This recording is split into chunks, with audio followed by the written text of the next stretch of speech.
Assalamualaikum warahmatullahi wabarakatuh. Kembali lagi bersama saya.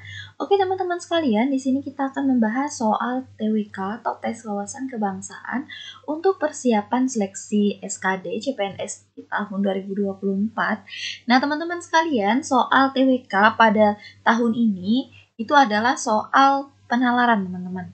Nah, di video kali ini kita akan membahas khusus soal-soal TWK. Oke, teman-teman boleh siapkan terlebih dahulu catatan atau kertas atau catatan digital. Teman-teman dicatat dulu jawaban teman-teman. Setelah itu nanti kita akan bahas bersama-sama dan memilih jawaban yang paling tepat.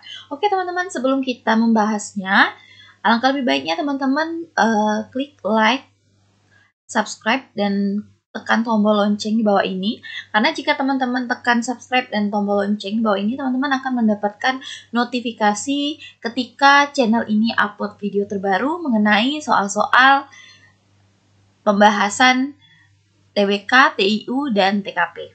Oke, langsung saja kita bahas ya teman-teman. Strategi pembangunan Indonesia diarahkan untuk membangun Indonesia di segala bidang, terutama dalam hal A. Peningkatan pendapatan ekonomi negara. B. Penciptaan generasi yang berbasis kepada pendidikan dan kebudayaan. C. Perbaikan moralitas warga negara. D. Pemenuhan hak dasar rakyat. E. Pemenuhan kebutuhan belanja negara. Oke teman-teman, silakan dijawab terlebih dahulu. Setelah itu kita akan masuk ke pembahasan dan memilih jawaban yang paling tepat. Teman-teman sekalian juga bisa di-pause terlebih dahulu jika video ini terlalu cepat ya teman-teman. Jadi teman-teman bisa berpikir terlebih dahulu sebelum menentukan jawaban teman-teman. Di sini ya, strategi pembangunan Indonesia diarahkan untuk membangun Indonesia di segala bidang. Di segala bidang. Nah, kata kuncinya di sini ya, di segala bidang ya teman-teman. Terutama dalam hal, berarti yang paling utama teman-teman yang harus dibangun ya. Nah, dari A, B, C, D, dan E teman-teman, yang mana yang paling tepat? Kita lihat di sini, peningkatan pendapatan ekonomi negara. Itu kurang tepat teman-teman. Kemudian penciptaan generasi yang berbasis kepada pendidikan dan kebudayaan. Ini belum mencangkup segala bidang ya teman-teman. Ini hanya di bidang pendidikan dan kebudayaan. Kita eliminasi langsung. Kemudian perbaikan moralitas warga negara. Nah, ini belum juga ya teman-teman. Kemudian yang E, pemenuhan kebutuhan belanja negara. Ini juga belum ya. Nah, yang paling tepat itu adalah pemenuhan hak dasar rakyat. Karena dengan kita memenuhi hak-hak dasar rakyat, itu akan dapat membangun Indonesia di segala bidang ya teman-teman. Nah, ini yang paling utama, yaitu adalah pemenuhan hak dasar rakyat. Nah, jadi teman-teman, strategi pembangunan Indonesia diarahkan untuk membangun Indonesia di skala bidang, terutama dalam pemenuhan hak dasar rakyat sebagai landasan penciptaan pembangunan yang kokoh. Jadi itulah teman-teman mengapa option D merupakan yang paling tepat teman-teman. Oke, kita lanjut ke soal berikutnya. Pembangunan ekonomi, maka sistem dan pembangunan ekonomi berpijak pada nilai moral daripada Pancasila. Hal itu maksud dari A. Pancasila sebagai paradigma pembangunan ekonomi. B. Pancasila sebagai paradigma pembangunan sosial budaya. C. Pancasila sebagai paradigma pembangunan pertahanan keamanan. D. Pancasila sebagai paradigma pembangunan politik. E. Pancasila sebagai paradigma reformasi. Oke teman-teman, silakan dijawab terlebih dahulu. Setelah itu kita akan masuk ke pembahasan dan memilih jawaban yang paling tepat. Nah, saat kita jawab soal ya teman-teman, kita harus lihat kata kunci di pertanyaan teman-teman. Nah, kita lihat di sini di dalam pertanyaannya, dalam pembangunan ekonomi, maka sistem dan pembangunan ekonomi berpijak pada nilai moral daripada Pancasila. Nah, di soal ini ya teman-teman, ini membahas bagian di pembangunan ekonomi. Kemudian maka sistem dan pembangunan ekonomi juga di sini ya. Nah, dari A, B, C, D, dan E ini sudah jelas ya teman-teman. Pancasila sebagai paradigma pembangunan ekonomi. Jadi yang paling benar itu adalah option A teman-teman. Karena dalam pembangunan ekonomi maka sistem dan pembangunan ekonomi berpijak pada nilai moral daripada Pancasila. Hal itu maksud dari Pancasila sebagai paradigma pembangunan ekonomi. Oke, kita lanjut ke soal berikutnya. Berikut ini yang merupakan bentuk implementasi Bhinneka Tunggal Ika dalam kehidupan masyarakat multikultural adalah A. Menghargai umat agama lain dengan mengikuti kegiatan hari besar agamanya. B. Berteman dengan orang-orang yang berbahasa sama dengan saya. C. Lebih berorientasi pada in-group daripada out-group. D. Mengembangkan sikap berkasih sayang di antara kelompok lain yang berbeda. E. Bersikap acuh pada kelompok lain yang berbeda. Oke teman-teman, silakan dijawab terlebih dahulu. Setelah itu kita akan masuk ke pembahasan dan memilih jawaban yang paling tepat. Dan di soal tersebut ya, kita lihat ya. Ini kata kuncinya yaitu adalah dalam kehidupan masyarakat multikultural. Nah, implementasi Bhinneka Tunggal Ika dalam kehidupan masyarakat multikultural. Nah, teman-teman sekalian, sikap yang sesuai dengan masyarakat multikultural yaitu memiliki pergaulan inklusif dengan kelompok lain yang berbeda.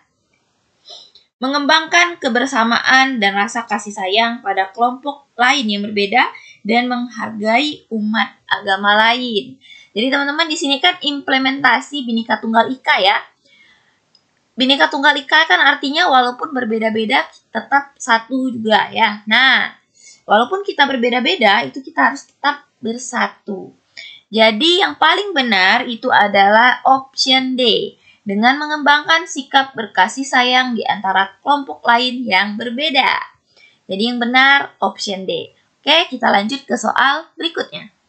Prinsip nasionalisme bangsa Indonesia dilandasi nilai-nilai Pancasila yang diarahkan agar bangsa Indonesia senantiasa menempatkan persatuan kesatuan, kepentingan dan keselamatan bangsa dan negara di atas kepentingan pribadi atau golongan, menunjukkan sikap rela berkorban demi kepentingan bangsa dan negara, mengakui persamaan derajat, persamaan hak dan kewajiban antar sesama manusia dan sesama bangsa, menumbuhkan sikap saling mencintai sesama manusia dan mengembangkan sikap tenggang rasa. Adanya unsur pemersatu di antara warga negara Indonesia dengan semangat rela berkorban dan menempatkan kepentingan bangsa dan negara di atas kepentingan pribadi atau golongan adalah contoh. A. Hubungan antar sila dalam Pancasila. B. Hubungan HAM dengan Pancasila. C. Hubungan keadilan dengan Pancasila. D. Kebinekaan di Indonesia. E. Hubungan Pancasila yang hierarkis dan piramidal. Oke teman-teman, silakan dijawab terlebih dahulu. Setelah itu kita akan masuk ke pembahasan dan memilih jawaban yang paling tepat. Sekarang kita akan membahasnya ya, soal yang ini ya teman-teman. Nah, dari pernyataan soal ini ya teman-teman. Dari soal ini, pernyataannya ini kan ada pernyataannya ya. Ini adalah unsur pemersatu ya. Jadi ini sila ketiga ya, lebih ke sila ketiga. Sila Persatuan Indonesia itu kan sudah mengamanatkan adanya unsur pemersatu di antara warga negara Indonesia dengan semangat rela berkorban dan menempatkan kepentingan bangsa dan negara di atas kepentingan pribadi atau golongan. Hal ini ya teman-teman sesuai dengan prinsip HAM tentang pergaulan sesama manusia dalam semangat persaudaraan menunjukkan hubungan HAM dengan Pancasila. Isinya tidak dapat langsung dioperasionalkan karena harus melalui penjabaran yang mendalam. Jadi teman-teman ini dari pernyataan ini ya teman-teman itu merupakan contoh dari hubungan HAM dengan Pancasila. Jadi hubungan hak asasi manusia dengan Pancasila. Jadi jawaban yang paling benar itu adalah B, teman-teman. Teman-teman boleh di-pause jika video ini kecepatan. Teman-teman resapi dulu soalnya ya. Dan lihat jawabannya. Kemudian teman-teman bisa menentukan jawaban teman-teman. Oke, kita lanjut ke soal berikutnya. Seorang aparatur sipil negara atau ASN wajib memiliki 3 nilai yang terdiri dari kualifikasi, kompetensi, dan kinerja untuk mengatur mengenai kinerja ASN. Pemerintah telah mengeluarkan peraturan pemerintah No. 30 tahun 2019 tentang penilaian kinerja pegawai negeri sipil atau PNS. Dengan regulasi ini, penilaian tidak hanya dilakukan dari atasan kepada bawahan, tetapi bawahan juga menilai perilaku atasannya. Survei terhadap institusi perlu juga dilakukan untuk menjamin kinerja pegawai, bahkan lembaga tersebut secara internal ataupun eksternal. Manfaat lain perlunya survei integritas pegawai adalah A. Sebagai kontrol kinerja pegawai dalam institusi. B. Menjadi tanggung jawab institusi untuk menjaga muruah. C. Sebagai pembentuk karakter yang ingin dicapai oleh institusi terhadap pegawai. D. Menjadi bahan evaluasi kerja untuk menghindari tindakan korupsi. D. E. Modal perencanaan pembangunan sumber daya manusia.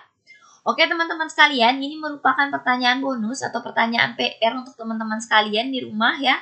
Teman-teman bisa serapi dulu soal ini ya teman-teman. Kemudian teman-teman jawab di kolom komen besertakan alasan teman-teman kenapa teman-teman memilih jawaban tersebut. Nah, teman-teman baca dulu pertanyaannya ya.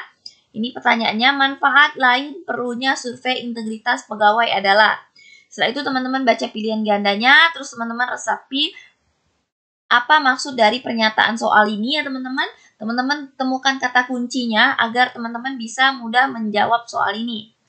Setelah itu teman-teman kalau udah dapat jawabannya, teman-teman ditulis jawaban teman-teman di kolom komen, sertakan alasan teman-teman sekalian. Nanti akan ada teman-teman yang lain juga yang akan mencantumkan jawabannya. Jadi nanti teman-teman bisa belajar dari menge-share juga ya, menge-share alasan teman-teman menjawab atau memilih pilihan ganda tersebut.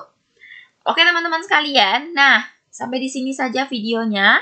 Bagi teman-teman yang baru mampir ke channel ini dan baru mampir ke video ini ya, teman-teman boleh cek di playlist kita ya. Playlist kita dengan judul pembahasan soal CPNS tahun 2024. Itu ada soal-soal yang sudah kita bahas ya, maupun itu TWK, TKP, dan TIU. Teman-teman bisa cek saja di playlist ya teman-teman.